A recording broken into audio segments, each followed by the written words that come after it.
పూజ్యులు శ్రీ విశ్వయోగి విశ్వంజీ గారు, గౌరవనీయులు పెద్దలు పద్మశ్రీ గరికపాటి నరసింహారావు గారు, గౌరవనీయులు మండలి బుద్ధప్రసాద్ గారు,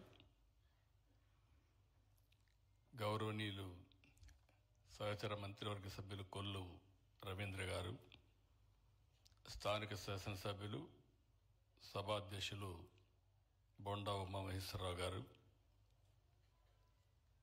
గౌరవనీయులు పెద్దలు పద్మశ్రీ అన్నవరపు రామస్వామి గారు,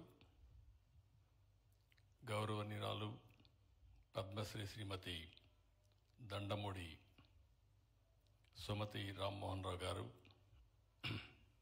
పద్మశ్రీ ఎడ్లపల్లి వెంకటేశ్వరరావు గారు, గౌరవ శాసనసభ్యులు యార్లగడ్డ వెంకట్రావు గారు, శ్రీరామ్ తాతయ్య గారు, వీర్రాజు గారు, ఉదయభాను గారు, వేదవ్యాస గారు,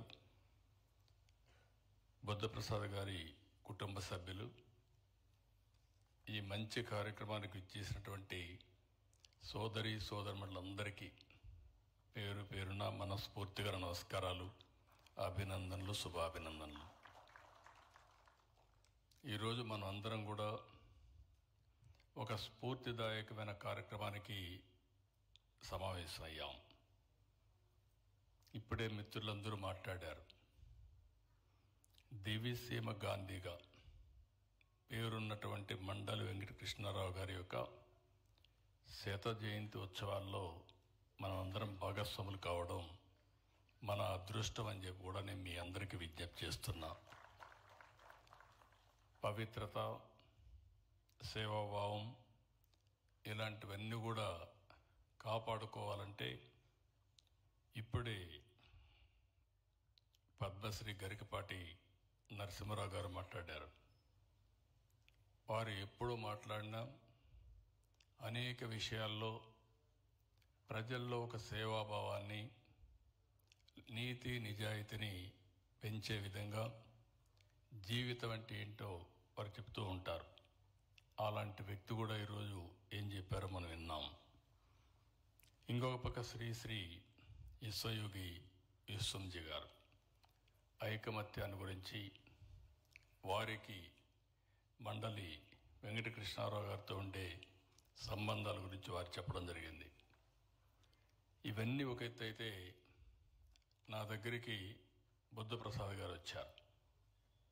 మొన్నటి వరకు తెలుగుదేశం పార్టీలో ఉన్నాం, అందరం కలిసి ఉన్నాం. ఇప్పుడు కూడా నేను ఎప్పుడు కూడా వాళ్ళ తండ్రిని చూశాను.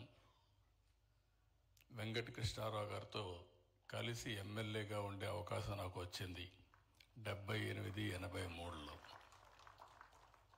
అదే మరికి అంత మునుపు దివ్యసీమలో ఆయన పడిన తపన, ఆయన చేసిన సేవ ఒక్క భారతదేశం కాదు, ప్రపంచం మొత్తం చర్చించుకునే పరిస్థితి వచ్చింది. అలాంటి ఉన్నతమైన వ్యక్తి, ఒక మంచి ఆశయాల కోసం పనిచేసిన వ్యక్తి యొక్క శత జయంతి అన్నప్పుడు నేను ఒకటే అన్నాను, తప్పకుండా వస్తానని బుద్ధప్రసాద్ గారికి చెప్పాను. ఈరోజు ఇక్కడికి వచ్చినప్పుడు, ఎందుకంటే ఈరోజు మనం విలువలు చూస్తున్నాం. ఒకసారి నాకే ఆశ్చర్యం వేస్తుంది. ఒకప్పుడు పెద్ద పెద్ద నాయకులు చూసాం, విలువలతో కూడిన రాజకీయాలు చూసాం, సేవాభావంతో పనిచేసిన నాయకత్వాన్ని చూసాం. ఈరోజు మనం చూస్తూ ఉంటే పూర్తిగా విలువలు పడిపోయి ప్రతి ఒక్కరికి ఏదో ఒక విధంగా అడ్డదారులు డబ్బులు సంపాదిస్తే చాలన్న ఆలోచన కూడా వచ్చేసాయి. అలాంటి సమయంలో మనందరం ఒకసారి చూస్తే మండలి వెంకటకృష్ణారావు గారు గాంధీజీ ఆశయాల్ని తూచా తప్పకుండా పాటించి నిజమైన గాంధీజీగా, ఆయనకు వారసులుగా ఈ రాష్ట్రంలో, ఈ దేశంలో సేవలు అందించిన వ్యక్తి. అలాంటి వ్యక్తికి మనం అందరం కూడా నివాళులర్పించడం మన బాధ్యత అని కూడా మీ అందరికీ తెలియజేస్తున్నా. ఈ గడ్డ కృష్ణా జిల్లా సాహితీ, సాంస్కృతిక, రాజకీయ, సినీ రంగాలకు వేదిక. ఈ కృష్ణా తీరం ఎంతో మహానుభావులని అందించిన గడ్డ ఇది.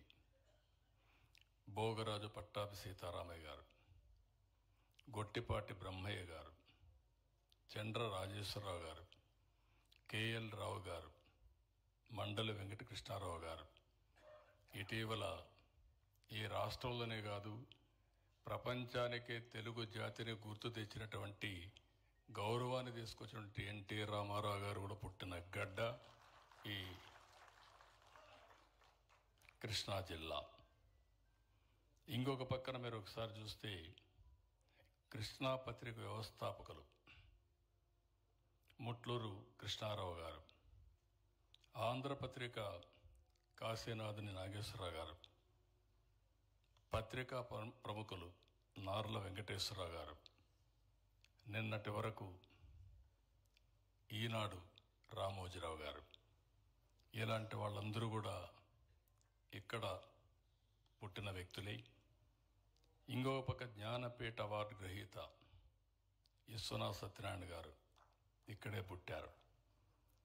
బ్రిటిష్ కాలంలో ఇండియా క్రికెట్ టీం కెప్టెన్గా ఆడిన సికే నాయుడు కూడా ఇక్కడ పుట్టిన వ్యక్తే.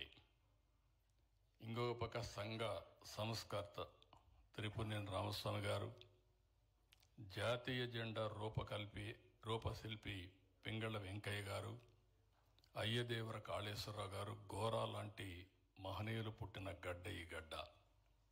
సినిమాల్లో కూడా మనం చూస్తే అటు అక్కినేని నాగేశ్వరరావు గారు కానీ, ఘంటసాల కానీ, ఇలాంటి ఎంతోమంది పుట్టిన గడ్డ. అలాంటి వాళ్ళందరినీ తలుచుకుంటే మనకు ఒక స్ఫూర్తి వస్తుంది.